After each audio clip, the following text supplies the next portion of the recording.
Hi అండి, welcome to my channel. ఈరోజు నా స్టైల్లో సొరకాయ కర్రీ ఎలా చేద్దామో చూద్దాం రండి. ఇప్పుడు నేను చెప్పినట్టు కర్రీ వండితే వద్దన్న వాళ్ళు కూడా వదిలిపెట్టుకుని తింటారండి. కర్రీ అంత టేస్ట్గా ఉండిద్ది. ఫస్ట్ సొరకాయని క్లీన్ చేసుకొని ముక్కలుగా తరిగేసి దానికి టమాటా 2 పచ్చిమిర్చి యాడ్ చేసుకొని ప్రెషర్ కుక్కర్లో వేసుకోవాలి. వీటికి 1 టేబుల్ స్పూన్ కారం, 1 టేబుల్ స్పూన్ పసుపు, నిమ్మకాయ సైజు అంతా చింతపండు, కొంచెం టేస్ట్ కోసం బెల్లం, అంటే తీపిగా పులుపులుగా చాలా బాగుంటుంది అండి బెల్లం వేయడం వల్ల. అలాగే ఒక టీ గ్లాస్ టీ గ్లాస్ పోసుకోవాలండి. ఎందుకంటే ఆల్రెడీ సొరకాయలో వాటర్ పోతాయి ఉడికేకుంది, అందుకని ఒక టీ గ్లాస్ పోసుకుంటే సరిపోతుంది. 5 విజిల్స్ వచ్చిందాక ఉడికించుకోవాలి. తర్వాత కొంచెం ఉప్పు వేసి ఉప్పుతో మెల్లబెట్టేసేసుకోవాలి.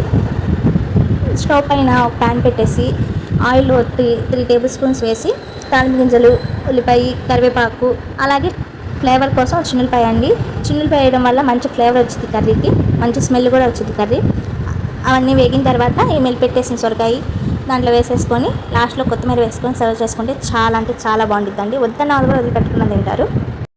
సొరకాయ తినడం వల్ల మన ఒంట్లో ఉన్న వేడి తగ్గిద్దండి. మన బాడీకి చల్లదనాన్ని ఇస్తుంది, హీట్ తగ్గించి. అలాగే బ్లడ్ సర్క్యులేషన్ కూడా మంచిగా అయ్యిద్ది, బ్లడ్ కూడా క్లీన్ అవుతుందండి. ఇలాంటి మరికొన్ని వీడియోస్ కావాలంటే నా ఛానల్ సబ్స్క్రైబ్ చేయండి. అలాగే లైక్ చేయండి, మీ ఫ్రెండ్స్కి షేర్ చేయండి. మీరు కూడా ఇలా ట్రై చేయండి.